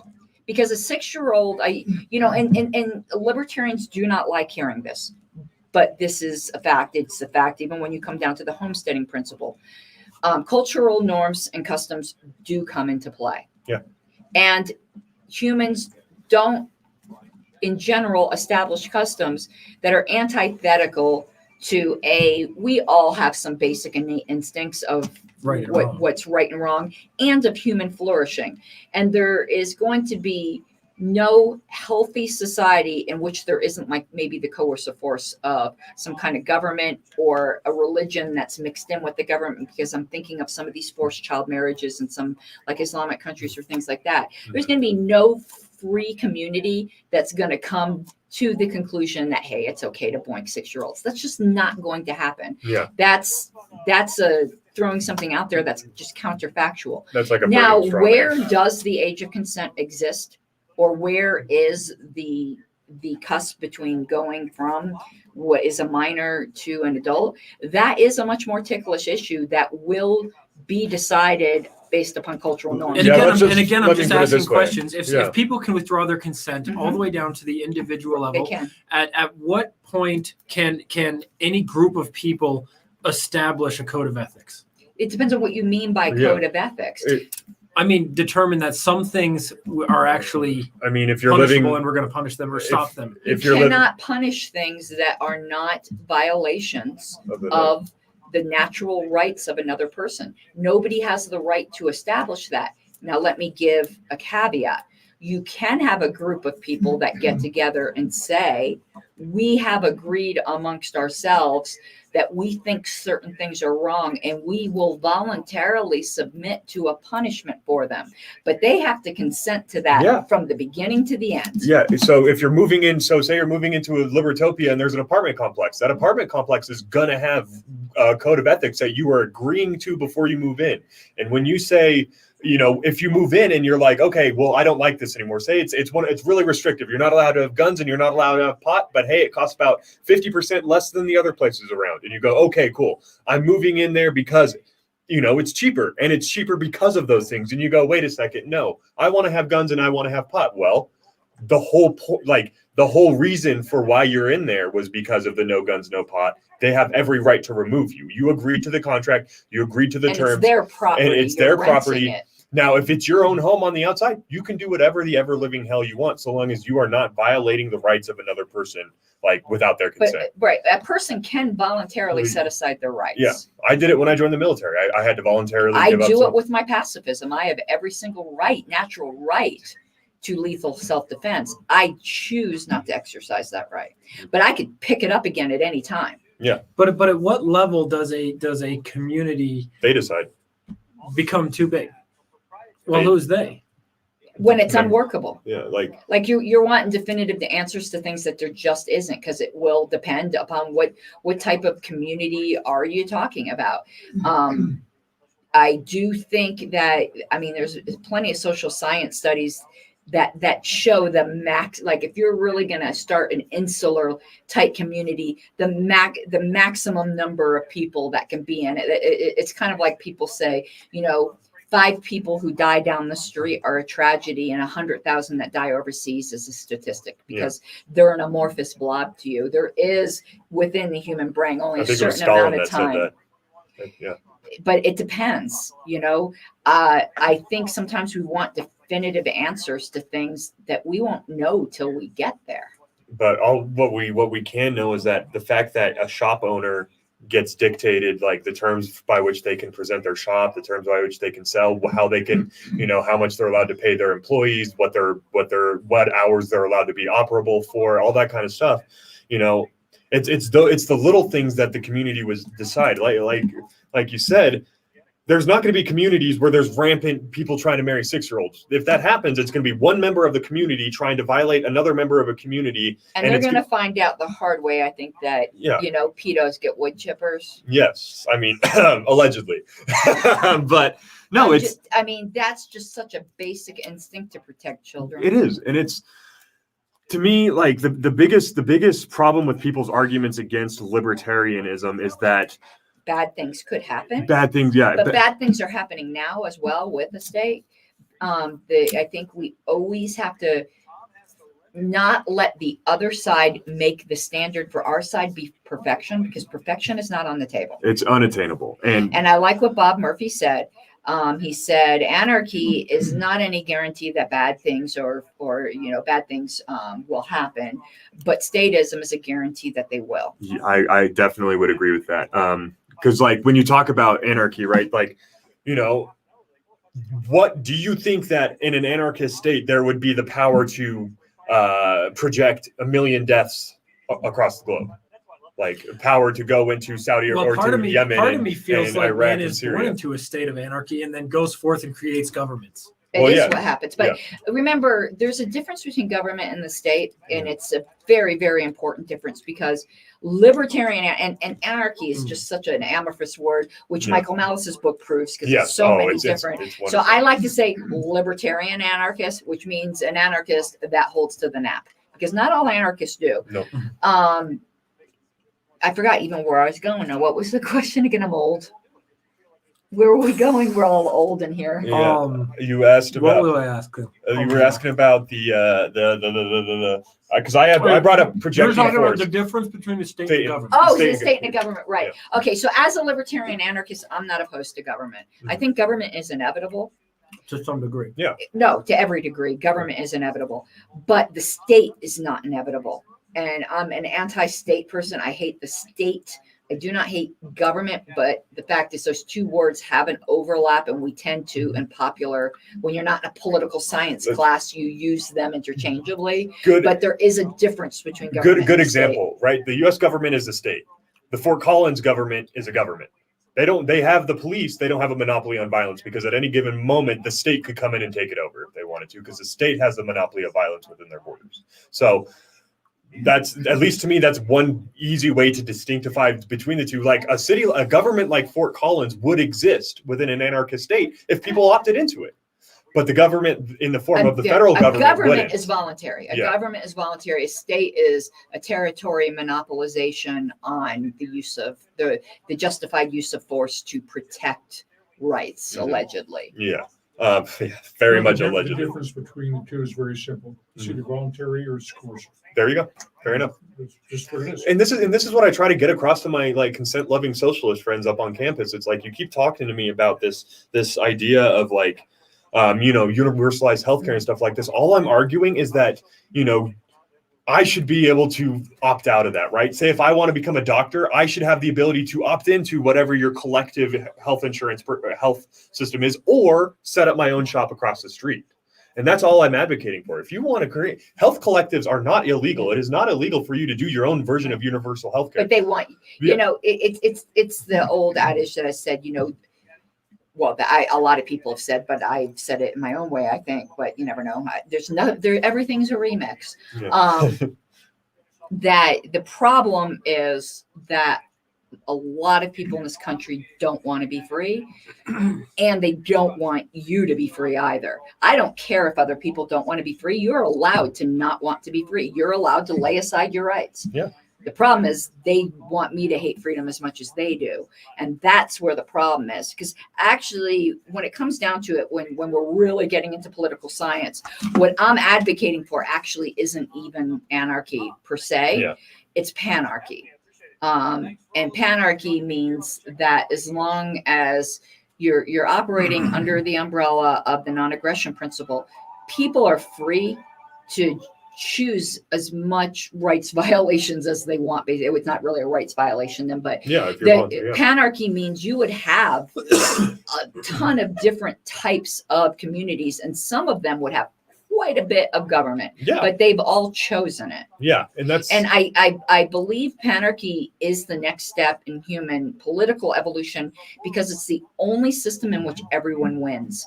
And I think that right now we're in such a zero-sum game where there's winners and losers, and that will eventually only lead to the destruction of the planet, like the destruction of humanity, like actually existentially, and that we need to come up with a politics in which everyone can get what they want. Tracy says, sounds a lot like personal responsibility. Probably why people don't want it. We have a system, like, let's just look at it this way. One of the biggest arguments against what we advocate for is, okay, but what about like Russia and China and all these others? It's like, all of our problems around the globe can be directly traced to us deciding we're going to intervene in their bullshit. Or most of them. I wouldn't necessarily say all of them. Very rarely is it not the case that it is unprovoked that we have become an enemy. China, for example, we've discussed this many times. Where China is at now is almost a direct result of a bunch of countries, Japan, the West, everyone intervening in Chinese culture, destroying Chinese culture, creating a century of what they call the century of embarrassment. And now China is doing everything it can to reciprocate that on the West. They want to dominate the way the West dominated, and they want to do it in their style to prove that they're better. And it's like, you look at Russia, right? I'm always loath to say that everything is a result of X, because we can't view Fair all enough. the That's very fair. counterfactuals that if X didn't exist, would this have happened? And I was anyway? grossly generalizing. Maybe there. it would have, maybe it wouldn't have. We can certainly say it's a huge factor. I mean, you Yeah. can't ignore it, but we also don't know all. Like, you're not the religious people here might know. Like, I'm really big into Molinism. Oh, I'm a very religious person. I'm a Molinist. I mean, I'm not necessarily myself. I read a little bit in one of my religious studies classes. I'm not as familiar as I'd like to be, though. Okay, well, Molinism deals very much with counterfactual, so I'm always like going, well, but And you're right. You're 100% right. It's bad for me to say overgeneralize, but the argument can be made if we had not, if the West and Japan had not been actively destroying China in this way, correct, yeah, what would they not have been receptive potentially to our system, to the free market capitalist ideals? Not our system, but the ideals we wish existed, right? Right. There's they are it's not that they're trying to be China and be peacefully China with the rest of the world. They are aggressively trying to be their version of China with the rest of the world, and they want to like destroy the other systems purely out of, at this point, I think, spite. But I just wonder, like, what would China look like now if they had not had all these various foreign interests coming in and just actively introducing, destruction of their foundations? So, Well, guys, it's been about 2 hours. Oh my gosh, we just I been was talking. 4 hours on Clubhouse the other night. I couldn't believe it. All ranting about democracy. And I do like that we actually got into the philosophical talk. And I would like to actually try to put together a full live stream with some guests that can handle themselves to explore that line of We want to put you against some like conservatives and stuff if we can find ones that won't. Yeah. I definitely want to do more philosophy, history kind of stuff. Next time you're on, we'll dive into you being the historian of the Libertarian Party. Oh yeah, that's a whole that's actually what I love doing. Like the other stuff is just stuff I do, but we'll treat this as an introduction to Caryn and Harlos for our listeners, and then from here on out we'll make it more enjoyable for you. We promise. Oh no, this was fun. This was fun. Yeah, let's wrap it up. I'm getting real hungry. My daughter's sick, and I better get home and take care of her. My wife's gonna be mad at me. Thank you so much for coming in. Thank you for coming home, and we hope we can get a picture with you. Yeah. Oh yes, most definitely. Please. And we hope you come on again regularly. Yeah. You're always welcome on the Liberty Revolt. Oh no, just listen. We're extend the invitation, and I'm here. We're trying really hard to be more involved in like getting libertarian voices out there. If you have anyone in Colorado that you want to put recommend as a guest, please send them our way. There might be a fellow that you might want to reach out to. That's he's very libertarian leaning. He's a constitutional scholar. His name is Tom Caryn. I know Tom. Yeah, I know Tom. Yep. Yeah, he was at the LPR graduate party. Oh, nice. Yeah, we met him. We both met him, didn't we? Yeah. Tom Caryn. Yeah, no, I remember. Yeah, kind of. I have his book, Crisis of a House Divided. Yeah. And then we can also talk a little bit more too about like the blue book and if you reached out to him. Yeah, we have some. Told him to come on our show. In the local one, we have some opposition pieces. I reached out to him. In it. I think and you guys probably don't know. This is wow. Okay. This goes back, I think, to 2016. I was one of the 3 plaintiffs that sued the state of Colorado for the right to take a ballot selfie.